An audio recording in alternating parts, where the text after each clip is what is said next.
Hello friends, welcome to my new channel creative deck. यहाँ हम बात करेंगे फोटोशॉप के लेटेस्ट एडिशन और समझेंगे उसके UI step by step.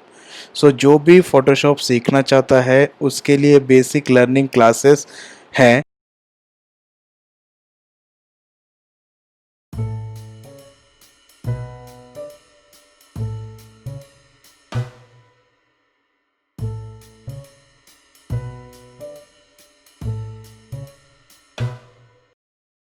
Popup window के साथ पॉपअप विंडो के साथ पॉपअप विंडो में भी कुछ ऑप्शंस होते हैं। कुछ ऑप्शन होते हैं जहाँ पे कुछ हमारे प्री डिफाइंड साइजेस होते हैं। प्री हम उधर कस्टम साइजेस भी ले सकते हैं as per hour needs. Okay, चलो उसी पे थोड़ा लुकअप करते हैं। रिसेंट में क्या होता है, जो आप बेसिकली जो भी काम पिछले में कर चुके हो, पिछले में जो काम कर चुके हो, जिस साइजेस में किए हो, वो ऑटोमेटिकली वो साइजेस यहाँ पे सेव हो जाता है, ताकि आपको इन फ्यूचर अगर उसी साइज़ में कभी काम करना पड़ता है तो आपको ये चीज़ों में यहाँ पे दिक्कत आपको नहीं आती है। उसके बाद ऑप्शन है सेव। बेसिकली अगर हम किसी साइज़ में काम कर रहे हैं, उस साइज़ेस को अगर हम इन फ्यूचर के लिए सेव करना चाहते हैं कि ये पर्टिकुलर एक साइज़ है और मेरे को इस साइज़ को सेव करना है, क्योंकि मेरे को आगे इस साइज़ से काम पड़ता है, या फिर कुछ भी हो सकता है, या फिर हम इस साइज़ को हम सेव करना चाहते हैं, तो हम इस यहाँ पे आकर उस साइज़ को हम अपने इस डायलॉग्स बॉक्स में सेव कर सकते हैं। और कभी भी वो सेम साइज़ की नीड होती है, तो हम उस साइज़ को इजीली यहाँ से वर्क में ला सकते हैं। देन आफ्टर यहाँ पे कुछ ऑप्शन है। फ़ोटो के प्रीसेट साइज़ हैं, प्रिंट के लिए है, art and illustration, web, mobile. Okay, mobile में आते हैं। मोबाइल में अलग अलग हैंडसेट के अलग अलग साइजेस होते हैं, जो कि यहाँ पे प्री डिफाइन करके इन्होंने मेंशन किया हुआ है। तो आपको कहीं गूगल में सर्च करने की ज़रूरत नहीं है। सपोज़ आईफोन 5 का मेरे को आईफोन 5 के वॉलपेपर के लिए काम करना है, या फिर कुछ भी डिज़ाइंस बनाना है, तो आप इजीली यहाँ पे आईफोन 5 के साइजेस को यहाँ पे यूज़ कर सकते हो। फिर देन यहाँ पे एक ऑप्शन है फिल्म एंड वीडियो में भी अब जैसे हम यूट्यूब के लिए वीडियो बनाते हैं, तो वहाँ पे कुछ थंबनेल थंबनेल चाहिए होता है, तो उसके भी साइजेस दिए गए हैं, ताकि हम यहाँ पे अपना थंबनेल क्रिएट करें और उसको यूज़ करें हमारे यूट्यूब वीडियो में at the starting of the video. Okay, यहाँ पे कुछ कस्टमाइज़ चीज़ें दे रखी है, जो कि हम अपने हिसाब से, अपने मर्ज़ी से उस चीज़ को क्रिएट कर सकते हैं जो हमारी नीड्स है। ओके, पहले आते हैं, ये कुछ नेमिंग के लिए दे रखा है। नेमिंग ये सबसे बेसिक चीज़ें होती है, और बहुत इम्पोर्टेंट चीज़ें भी होती है। सबसे बहुत इम्पोर्टेंट चीज़ें है कि अपने फ़ाइल की नेमिंग सही से करो, क्योंकि अगर आपकी फ़ाइल की नेमिंग सही से नहीं होगी तो आपको बाद में बहुत दिक्कत हो सकती है। कुछ भी हो सकता है, फ़ाइल आपको नहीं मिले, बल्कि वो हार्ड ड्राइव में हो तभी भी आपको बहुत दिक्कत हो रहा हो कि उसको ढूँढने में। ओके, सो मैं बेसिकली प्रेफर करता हूँ कि मैं किसी भी फ़ाइल, अगर किसी की फ़ाइल पे काम कर रहा हूँ, तो उस फ़ाइल को नेमिंग करता हूँ कि बाद में मैं डायरेक्टली सर्च ऑप्शन में जाकर अपने हार्ड ड्राइव से वो साइज़ ढूंढ सकूँ। ओके, यहाँ पे कुछ विड्थ का ऑप्शन दिया गया है, विड्थ और हाइट। तो यहाँ पे अपने मर्ज़ी से जो भी विड्थ है, जो भी हाइट है, जिस पे हम काम करना चाहते हैं, वो चीज़ें हम यहाँ पे कस्टमाइज़ ले सकते हैं। सपोज़ मेरे को चाहिए 16, सॉरी, विड्थ में मेरे को चाहिए 16 और हाइट में चाहिए 20। अब देन अब मेरे को अगर मैं किसी के पोस्टर, यहाँ पे कुछ यूनिट्स दे रखे हैं, मेज़रमेंट यूनिट्स।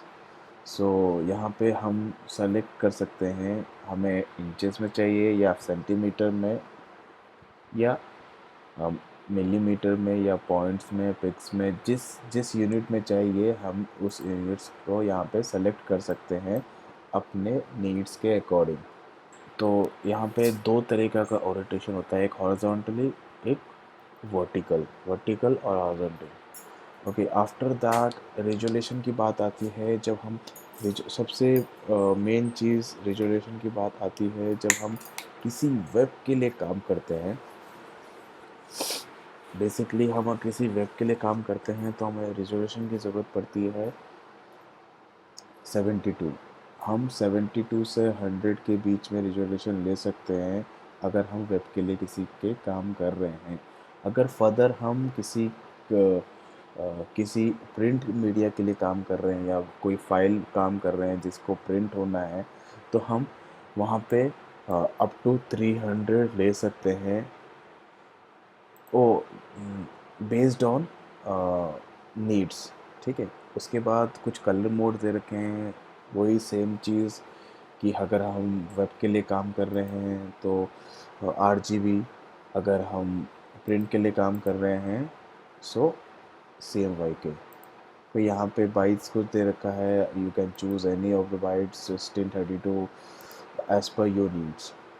एंड यहाँ पे बैकग्राउंड कंटेंट्स दे रखा है। बैकग्राउंड कंटेंट क्या होता है, जैसे हमने अपना साइजेस चूज़ किया and then we press create, तो वहाँ पे जो लुक एंड फील जो बैकग्राउंड आता है, हमारे आर्ट बोर्ड का जो बैकग्राउंड आता है, वो हम अगर वाइट रखना चाहते हैं तो वाइट रख सकते हैं। Then we have option of black, और हम अपने नीड्स के हिसाब से अपने बैकग्राउंड कलर भी चेंज कर सकते हैं। ओके, यहाँ पे कुछ कलर प्रोफाइल दे रखा है, पिक्सल एस्पेक्ट दे रखा है। इतना डीप में अभी हम नहीं जाते हैं। आगे को जैसे जैसे हम अपना कोर्सेस आगे बढ़ाएंगे, अपने क्लासेस आगे बढ़ाएंगे, ये colour profile, pixel aspect ratio भी उसी टाइम पे हम एक अलग वीडियो बनाएंगे इसके ऊपर। ओके, मैं यहाँ पे क्रिएट का ऑप्शन दबा दिया हूँ। अब आपके सामने एक आर्ट बोर्ड आ गया है जिस पे हम, ये बेसिकली हमारा आर्ट बोर्ड है। हमने क्रिएट दबाने के बाद कुछ इस तरह का हमें UI या विंडोज़ हमें देखने के लिए मिल रहा है। तो बेसिकली ये कुछ नहीं है ज़्यादा, ये थोड़ा सिमिलर आपको लग सकता है इलस्ट्रेटर की तरह, बट हम इलस्ट्रेटर का क्लासेस अभी स्टार्ट नहीं किए तो उससे कंपेयर करना बेकार है। तो हम एक काम कर सकते हैं, पहले हम फ़ोटोशॉप पे ही फोकस करते हैं, then we will move. Photoshop जैसे ही क्लासेस कंप्लीट हो जाएंगी, सारे each and every tools and each and every menu bar, सब कुछ सिलेक्शन, सब कुछ हम सीख जाएंगे, तो हम इलस्ट्रेटर में जाएंगे। क्योंकि इलस्ट्रेटर और फोटोशॉप का थोड़ा सिमिलर UI इसीलिए है क्योंकि ये एक ही एडोबी का है सॉफ्टवेयर। सो इसने कोशिश की है कि चीज़ों को थोड़ा सिमिलर रखने के लिए, ताकि अगर कोई स्टूडेंट या कोई पर्सन इस चीज़ को यूज़ करता है तो उसको इतनी दिक्कत ना पड़े। ओके, ओके, पहले बात करते हैं थोड़ा सा वर्क स्पेस कि कैसे हमारे वर्क स्पेस को रीसेट करना है, कैसे हमें उसको न्यू वर्क स्पेस सेट करना है। ये यहाँ पे विंडोज़ में जाकर यहाँ पे वर्क स्पेस एक ऑप्शन है, तो यहाँ पे अपना एसेंशियल डिफ़ॉल्ट भी लगा सकते हो, या आप अपने हिसाब से यहाँ पे जो भी आपको चाहिए उस हिसाब से, या फिर मेरे को यहाँ पे चाहिए, ये हमें डबल टैब में चाहिए इसको, तो हम अपने हिसाब से चूज़ करके हम यहाँ पे वर्क स्पेस को as a new work space save कर सकते हैं, या फिर अपना नाम लिख सकते हैं, या फिर अपना जो भी आपको ठीक लगता है उस हिसाब से आप अपना वर्क स्पेस को सेव कर सकते हो, ताकि आप कभी भी फर्दर आप फोटोशॉप यूज़ करो तो आप अपना वर्क स्पेस अपने अकॉर्डिंग बनाएं। ओके, मैं यहाँ पे सेव नहीं कर रहा हूँ, मुझे डिफ़ॉल्ट में करने की आदत है। लेकिन अगर एक और बहुत सारे लोगों का यही कंप्लेन आता है कि अगर हमसे ये वर्क स्पेस मिस हो जाता है, सपोज़ यहाँ पे मैंने काम करते करते ध्यान नहीं रहा और हमने गलती से ये चीज़ें सब क्लोज़ कर दी, तो उस टाइम पे हमें क्या करना चाहिए? ये बहुत लोगों का क्वेश्चन आता है। तो यहाँ पे ये बंद हो गया है ये चीज़। देखो यहाँ पे बहुत सारी चीज़ें मैंने बंद कर दी है। तो हम इसको कैसे चीज़ों को दोबारा लाएँ, कैसे हम जैसे पहले था वैसा बनाएँ, क्योंकि हमें अब ईच एंड एवरी चीज़ें ढूँढ के फिर उसको सेट करना इट्स टू डिफ़िकल्ट। सो हम डायरेक्टली विंडोज़ में जाएंगे, वर्कस्पेस में जाएंगे, then we will press reset essential जिस पे हम काम कर रहे थे। सो ये वैसे ही हो जाएगा जैसे आपका वर्कस्पेस पहले था जिस पे आप काम कर रहे थे। आपके फाइल्स में कोई भी दिक्कत नहीं होगी, आपने जहाँ तक काम किया वहाँ वहाँ पे आप सेव कर लीजिएगा, कोई इशू नहीं है। लेकिन अगर आप रीसेट दबाते हैं तो आपके सारे जो भी इसके अंदर था, वर्कस्पेस के अंदर था, वो दोबारा उसी जगह पे वहीं पे आ जाएगा, तो आपको कभी फर्दर दिक्कत नहीं होगी। ओके, अब हम बात करते हैं टूल बार के बारे में, मेन्यू के बारे में, और हमारे कुछ पैनल्स जो राइट साइड में हैं उसके बारे में बात करते हैं। चलो पहले टूल बार से शुरुआत करते हैं। 2017 और 18 वर्जन से आ रहा है।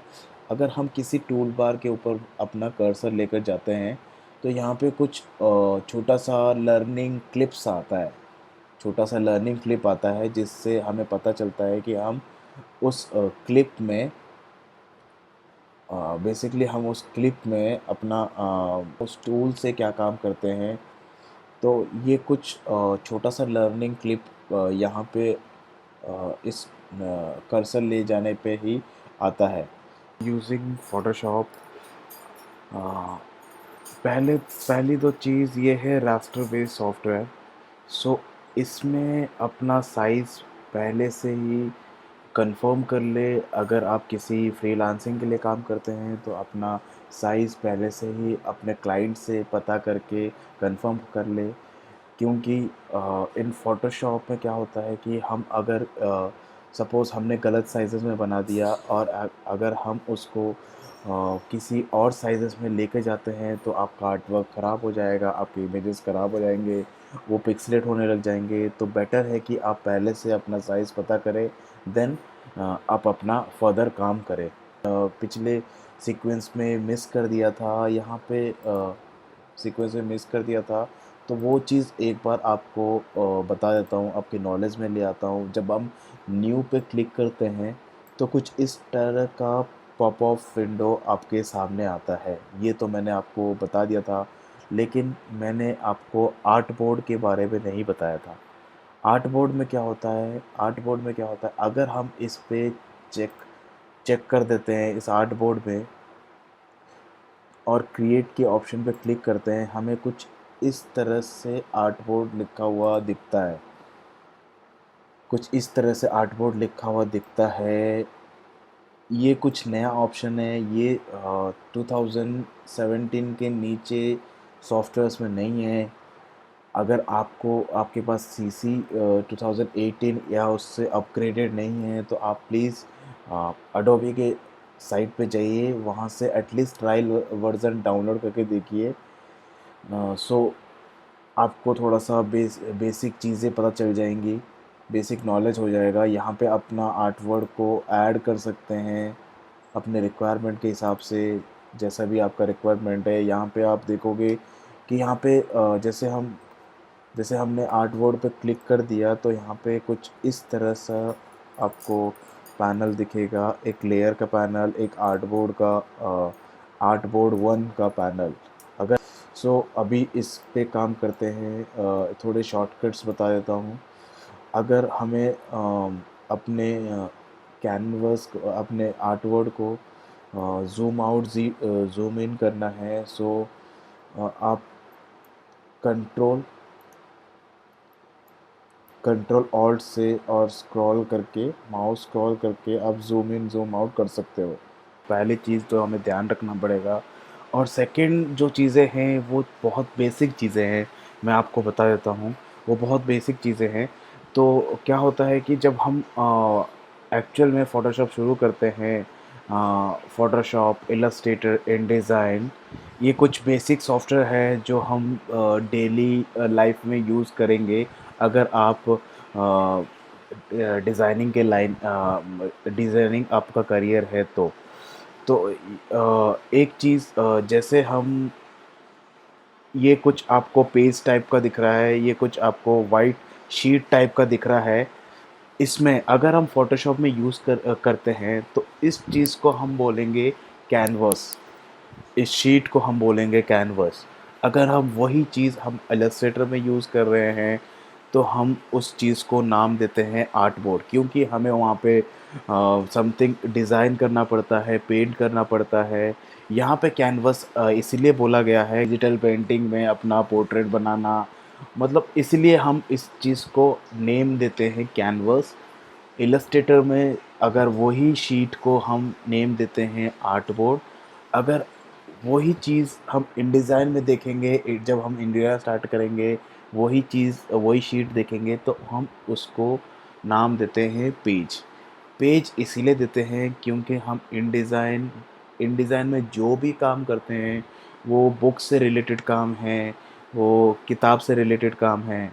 तो हमें इसीलिए उन उसके शीट का नाम पेजेस, इलस्ट्रेटर में वो आर्टबोर्ड हो जाता है, एंड देन फोटोशॉप अगर हम यूज़ करते हैं तो वो कैनवस कहलाता है। ये हमारे जो कैनवस है, इसको ज़ूम आउट ज़ूम इन का शॉर्टकट आपको बता देता हूँ। इसका शॉर्टकट है, अगर आप मैक यूज़ करते हैं, मैक में है option scroll up scroll down, so you can actual में zoom the canvas in Photoshop.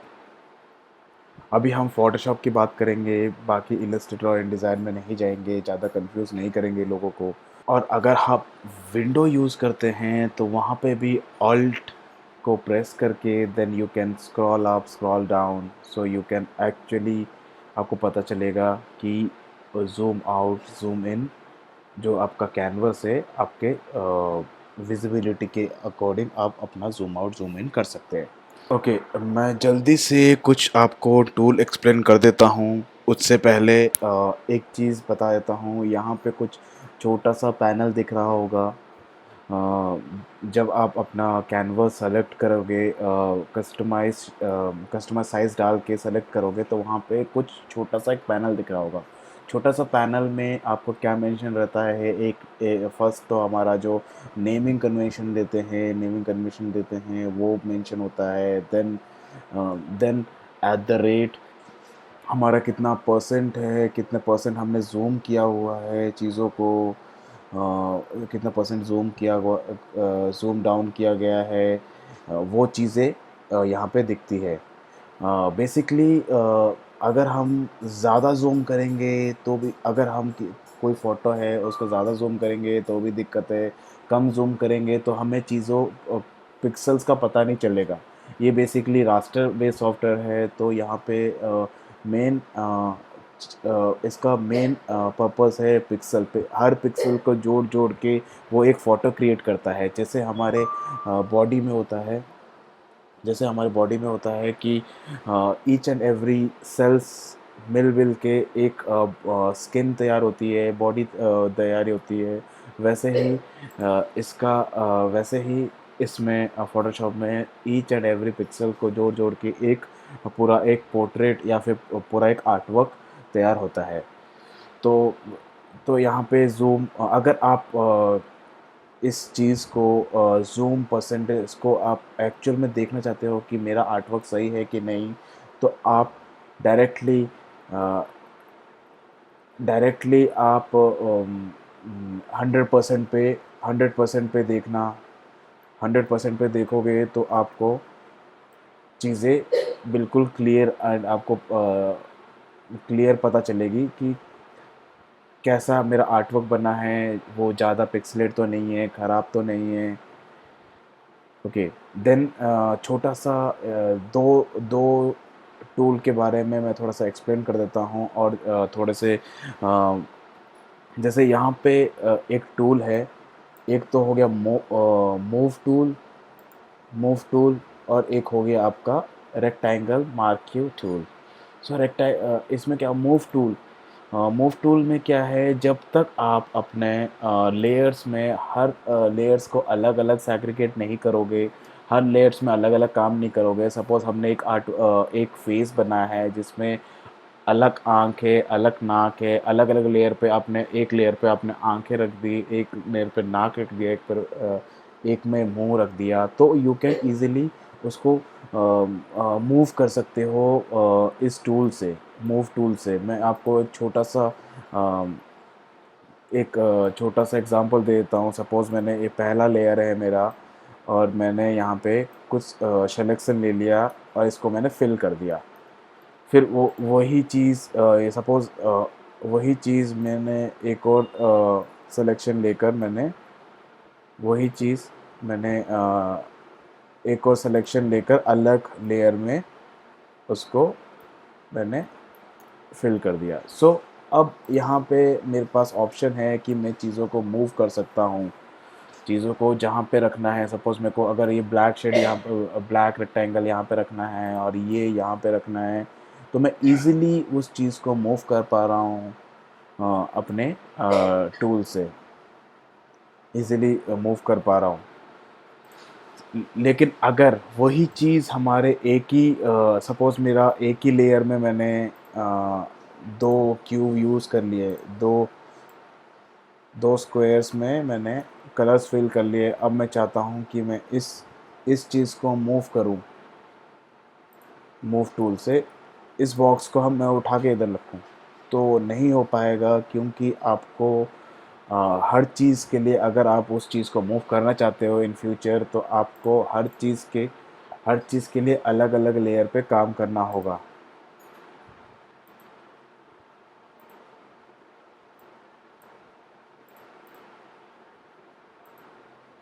Okay, मैं एक बार पीछे कर देता हूँ इसको।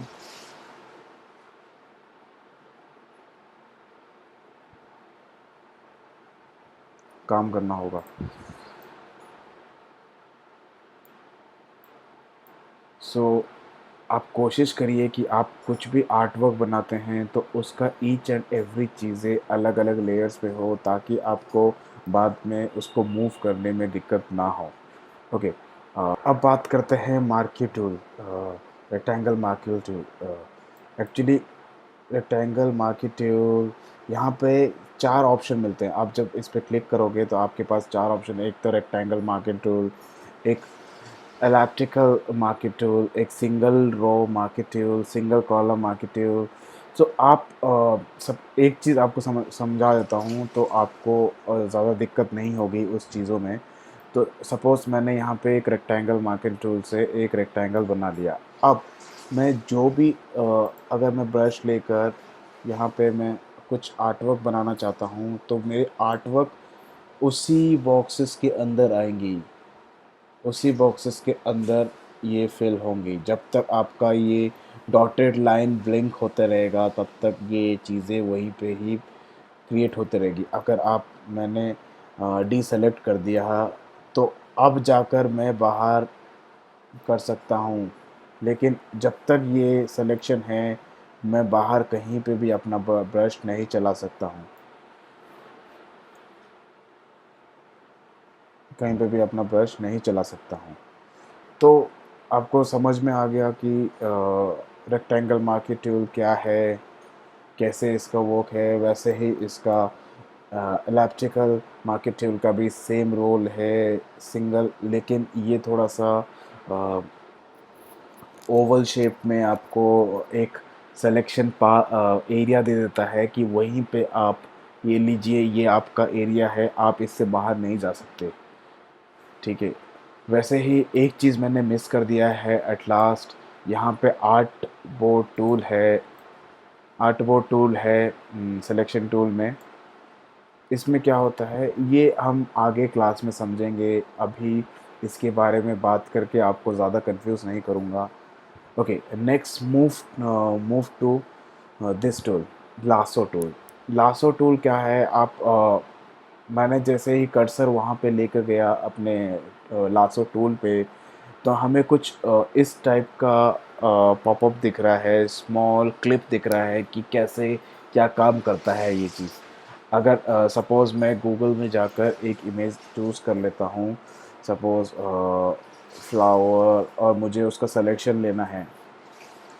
मैंने ये चूज़ कर लिया और मैं चाहता हूँ कि मैं इसका सिलेक्शन लूँ, और मेरे को बहुत जल्दी है कि मैं इसका सिलेक्शन लेना है मेरे को। यहाँ पे मैंने ये चीज़ अपना, थोड़ा सा मैं जल्दी में हूँ तो इसीलिए मैंने से डायरेक्टली चीज़ों को कॉपी करके यहाँ पे पेस्ट कर दिया है। May be may be image pixelate दिख सकता है, लेकिन प्लीज़ इसको गौर मत कीजिएगा।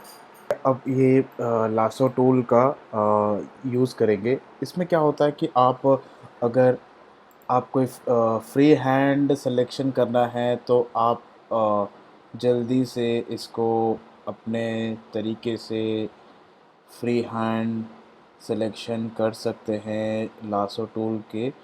देखिए मैं कैसे फ्री हैंड, मेरा कर्सर माउस का लेफ़्ट क्लिक करके, और देन मैं उसके जो भी एरियाज़ है जहाँ से मैं कट करना चाहता हूँ, वहाँ पे बस मैं इसको फ्लो कर रहा हूँ माउस को। और ये कुछ आपको सिलेक्शन दिखा देगा अभी थोड़ी देर में। थोड़ा सा मैं लासो टूल में मेरे हाथ इतना परफेक्ट नहीं है, क्योंकि मैं मोस्टली पेन टूल का यूज़ करता हूँ अपने कटआउट्स के लिए, अपने चीज़ों को क्योंकि जो भी एक्चुअल में डिज़ाइनर है वो ज़्यादा इन सब चीज़ों का यूज़ नहीं करता है। ये कुछ ये कुछ सिलेक्शन है, ये कुछ सिलेक्शन इस तरह का सिलेक्शन ले लेगा। अगर आप इसका बैकग्राउंड ही रिमूव करना चाहते हो तो ये देखिए, इसका बैकग्राउंड इससे इतना फाइन कटआउट नहीं हो सकता है, क्योंकि हमारे जैसे हम काम करते हैं, सपोज़ हम काम करते हैं तो हम इतना परफेक्ट नहीं होते हैं, कोई भी बंदा इतना परफेक्ट नहीं होता है कि शेप बाय शेप इतने जल्दी से सिलेक्शन कर पाए। तो मोस्टली डिज़ाइनर पेन टूल का ही यूज़ करते हैं, ताकि उनको इन अ, इन सब इसका कटआउट को फाइन निकालने के लिए मोस्टली पेन टूल का ही यूज़ करते हैं।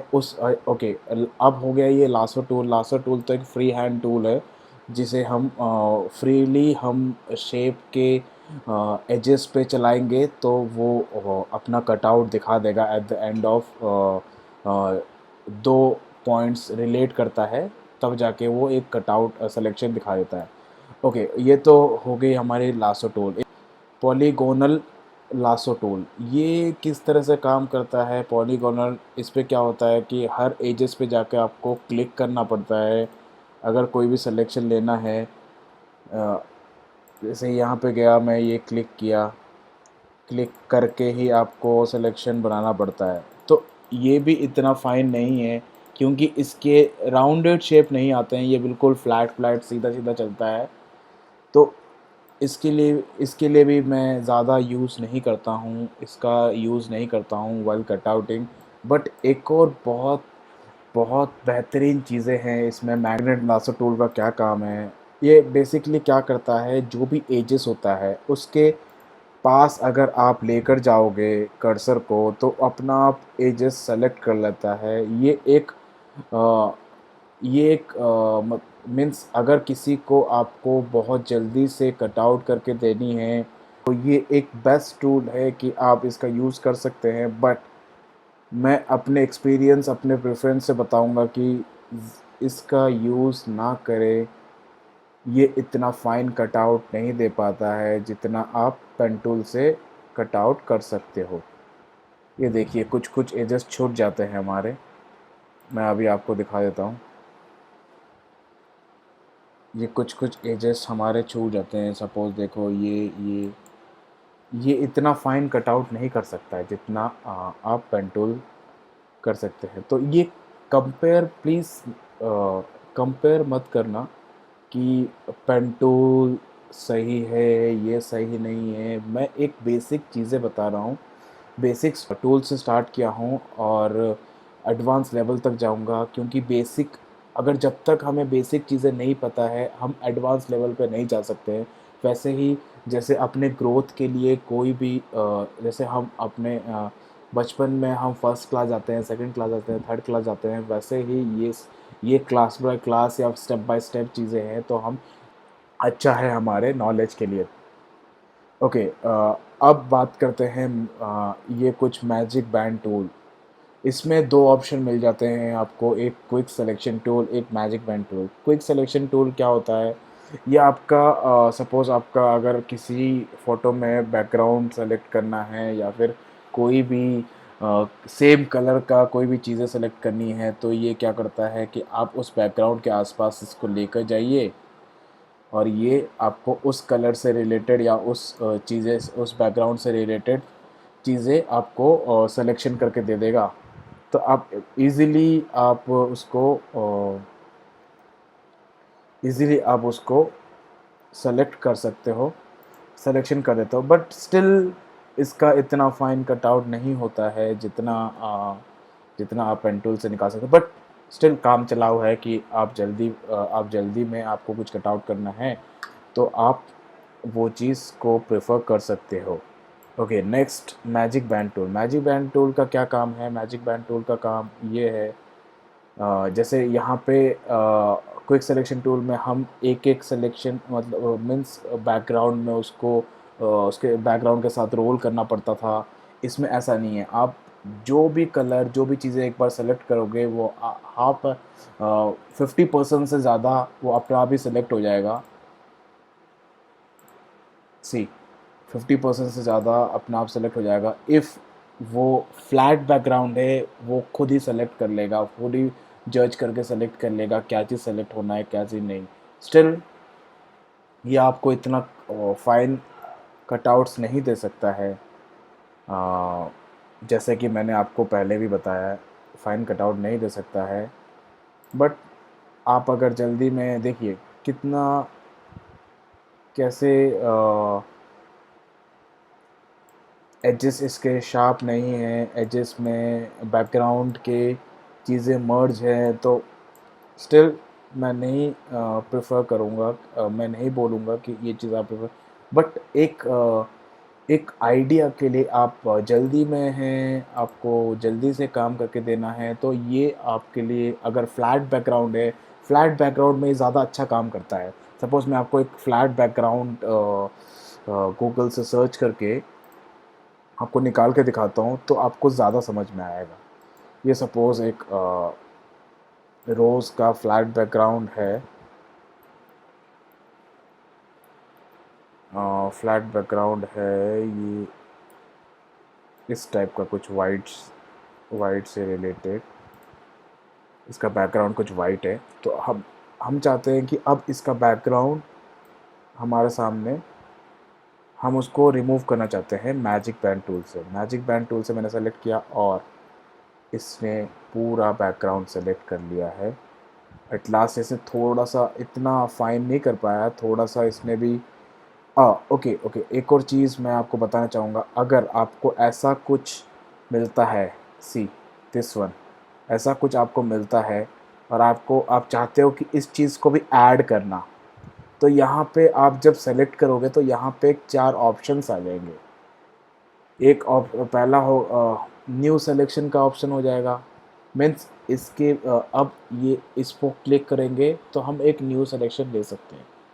ओके, इसमें क्या होता है, इसमें क्या होता है, ऐड टू सेलेक्टेड, मतलब मीन्स अगर हम इस चीज़ को अपने एरिया में ऐड करना चाहते हैं तो हम इजीली उसको ऐड कर सकते हैं।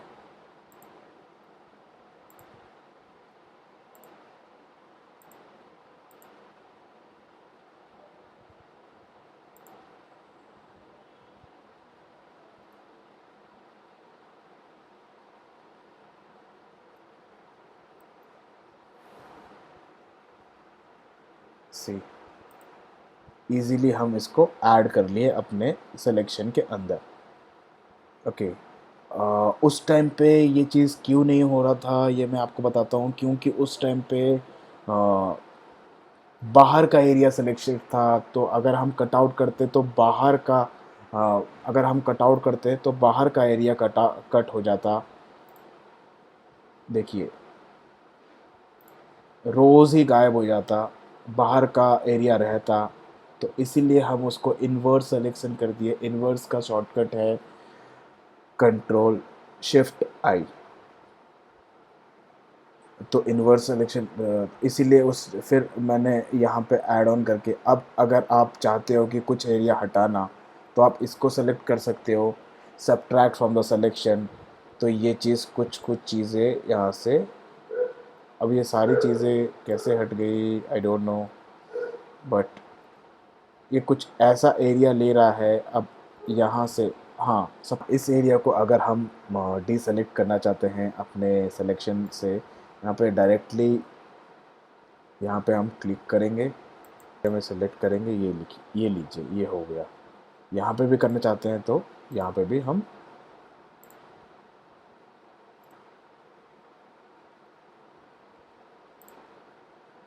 यहाँ पे भी कर दिया, यहाँ पे भी कर दिया। अब हम कट आउट करेंगे तो चीज़ें कुछ इस तरह से आपके सामने आएगा। ये देखिए, बहुत फाइन, बहुत फाइन तो नहीं बोल सकते हैं, क्योंकि आपको अगर देखना है कि कैसा कटआउट है तो इसके पीछे कुछ डार्क बैकग्राउंड लगा दीजिए, ताकि आपको पता चले कि कितना फाइन आपका कटआउट हुआ है। स्टिल नॉट फाइन, हमें पेन टूल का यूज़ करना ही होगा। सो ओके, यहाँ पे अब यहाँ पे हम अपना क्लासेस ख़त्म करते हैं।